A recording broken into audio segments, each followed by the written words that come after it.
Social മീഡിയയിൽ വൈറലായിക്കൊണ്ടിരിക്കുകയാണ് പുതുവത്സരത്തിലെ 12 മുന്തിരി challenge അഥവാ 12 ഗ്രേപ്പ് ചാലഞ്ച്. എന്താണ് ഈ ട്രെൻഡിന് പിന്നിൽ? അതായത് നമ്മൾ 12 മുന്തിരികൾ കയ്യിലെടുക്കുക, അതായത് വരാനിരിക്കുന്ന 12 മാസത്തെയാണ് ഈ 12 മുന്തിരികൾ പ്രതിനിധീകരിക്കുന്നത്.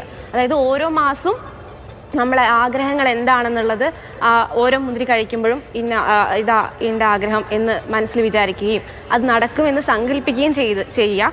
അത് നടക്കുമെന്നാണ് ഈ ഒരു ചടങ്ങിന് പിന്നിലുള്ള വിശ്വാസം.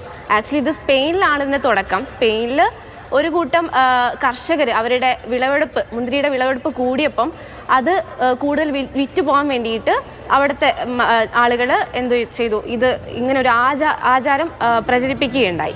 1 മിനിറ്റിനുള്ളിൽ കഴിച്ചു തീർക്കണം എന്നാണ്. ഈ 12 മുന്തിരികൾ 1 മിനിറ്റിനുള്ളിൽ കഴിച്ചു തീർക്കണം. ആദ്യം ലാറ്റിൻ അമേരിക്കയിലും സ്പെയിനിലുമാണ് ഈ ചടങ്ങുണ്ടെങ്കിൽ പോലും ഇപ്പം സോഷ്യൽ മീഡിയ ഇവിടെ അത് ഭയങ്കരമായിട്ട് പ്രചരിപ്പിക്കുകയുണ്ടായി.